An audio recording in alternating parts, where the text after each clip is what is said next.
What are you doing, hon? Can you brush my hair? Brush your hair. I know you. You want to look especially pretty today for Daddy, don't you? But I'll tell you a secret. You always look beautiful to your Daddy. You know that? And smart and strong and... Your mama's right. Hello, Princess. Hello.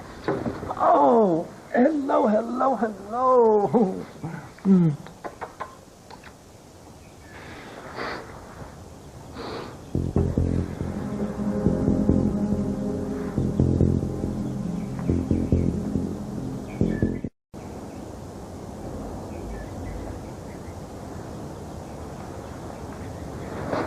Stay right here with your mama for a minute, will you, Princess? There's somebody I gotta say hello to.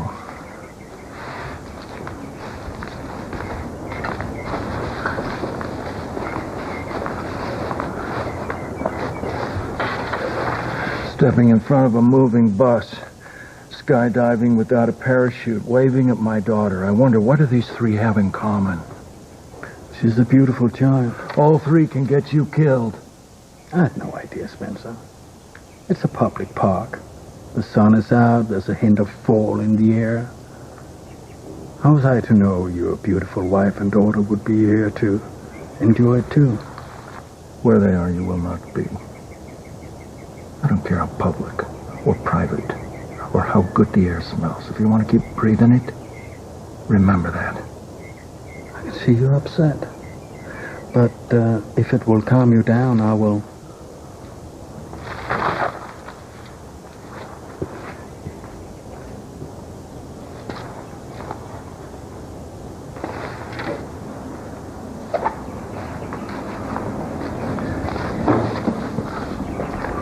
I think you know who that was.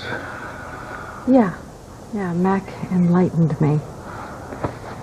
I suppose Felicia enlightened you about the money that he loaned my program and I gave back.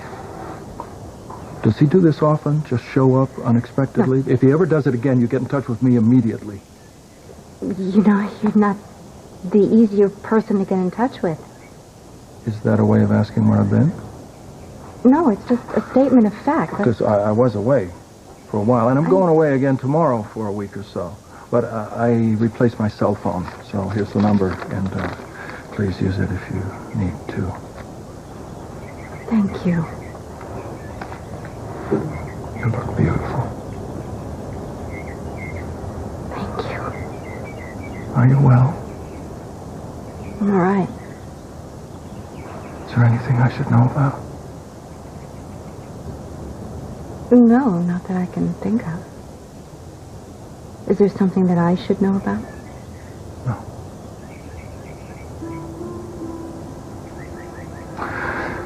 Princess, you gotta stop growing. You're getting too tall, too tall. We'll never make that dance team. Oh, no, you're not. I'm just joking. You get as tall as you want to. So you've been to school, huh? 2 weeks now? 2 weeks at school? Did you have fun? You got a boyfriend yet? You do? What's his name? You. Oh.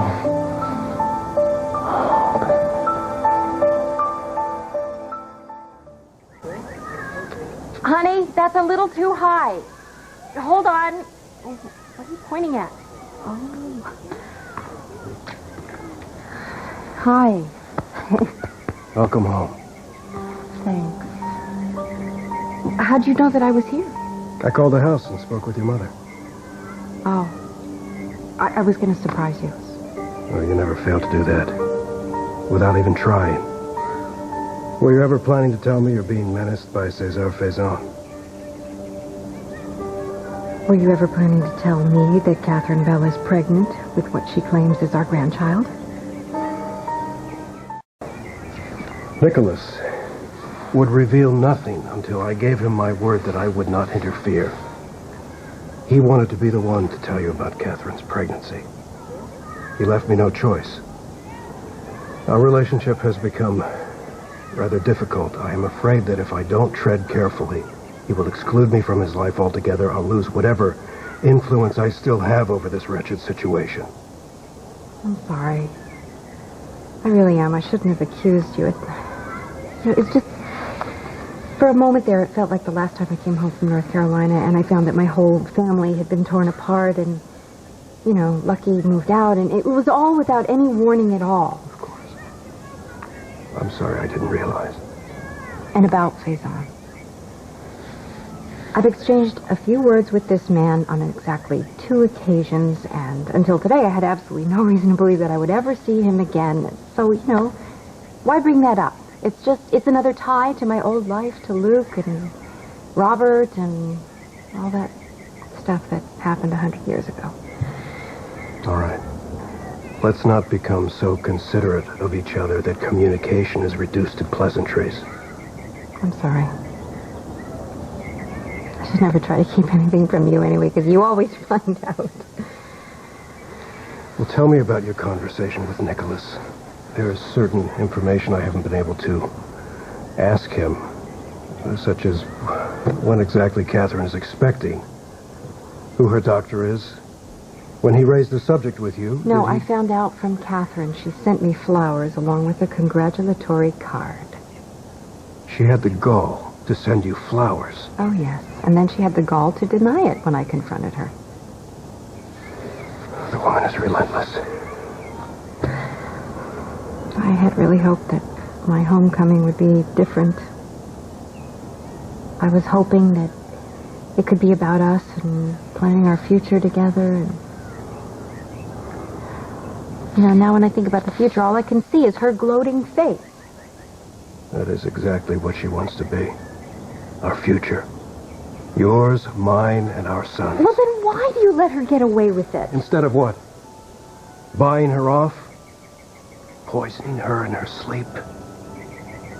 There are a few alternatives I have not considered, but I will not let her provoke me into alienating Nicholas permanently. I know. I'm just so angry. I swear, I feel like I could kill her with my bare hands. I really do.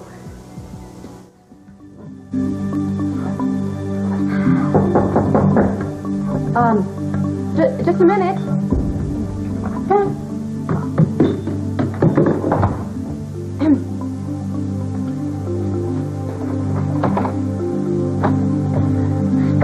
This is a bad time.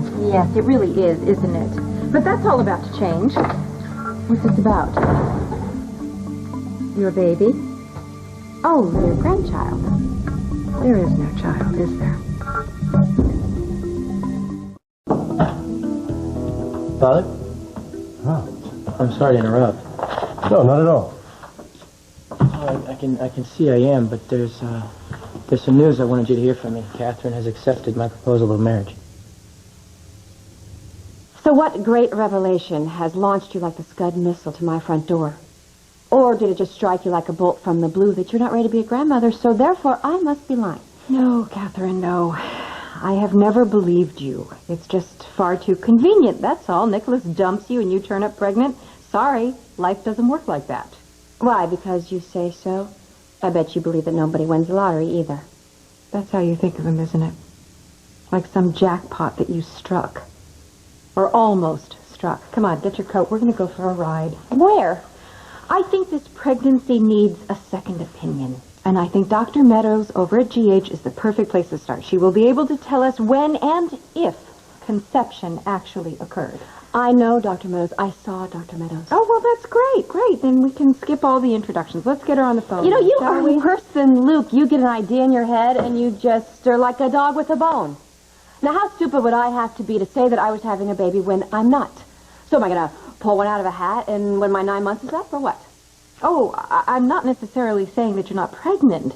I'm just saying that I don't think my son had anything to do with it. Oh, this is so good. You see, Laura, you have to be sleeping with more than one man. Like Stefan and Stavros, for instance, for it to occur to you that you would have to lie who the father is. That is, of course, if you know who he is yourself. You see, I'm not like you. Nicholas has always been enough man for me. Now, I'm not going to get in a car or a cab or anything with you that can be driven off a cliff into a lake.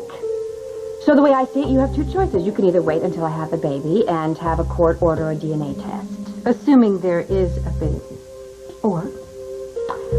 Or you can settle for the proof that I'm going to give you right now.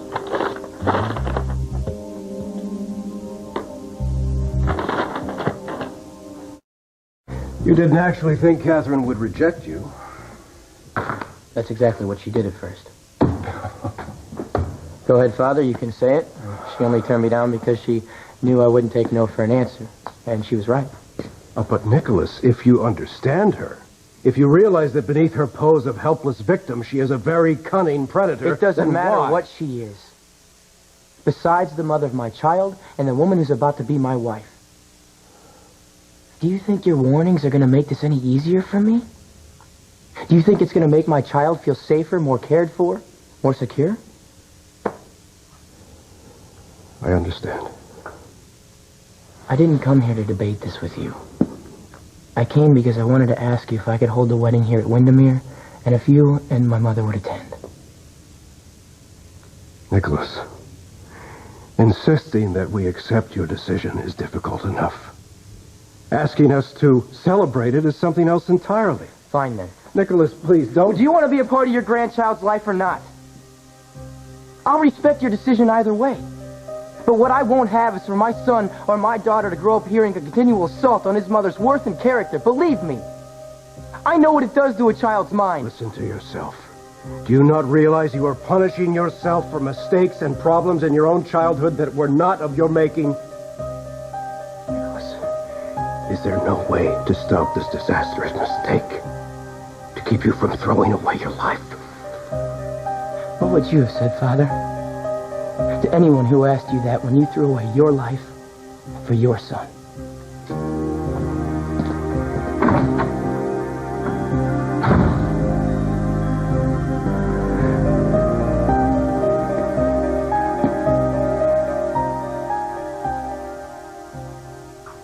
I know technical things like lab reports are kind of difficult to read.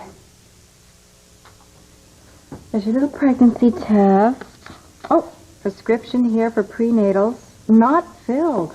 Shame on you. Oh, look. There's somebody's sonogram. Somebody's? How long have you worked in the hospital? I'm not saying that I stand in awe of your intelligence, but I do think that you're clever enough to get your name put on a few documents. That is the nicest thing you've ever said to me, Laura. But how am I going to fake the rest of the pregnancy? Strap a pillow around my waist? Gee, Nicholas might notice that since we'll be married and sleeping in the same bed. But if you have any other suggestions, you know, because I'm not the sharpest pencil in the box after all.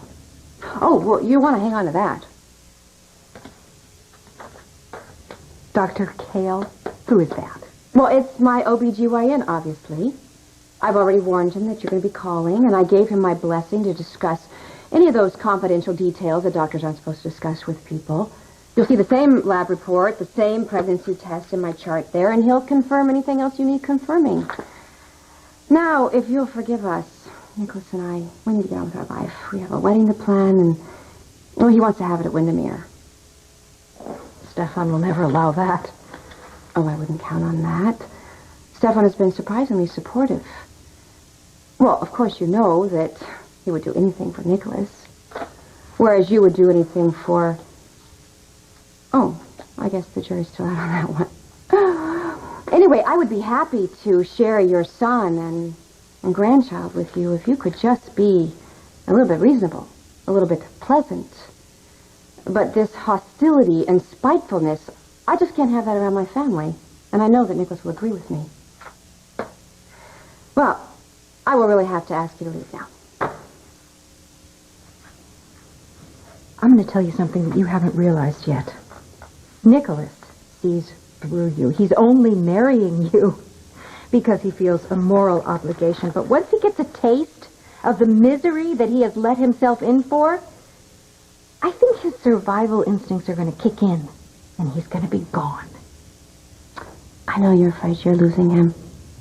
But he's a man now, and he needs to spread his wings, and you have already done everything you possibly could for him. And let's face it, that's basically nothing. It's time to let him go.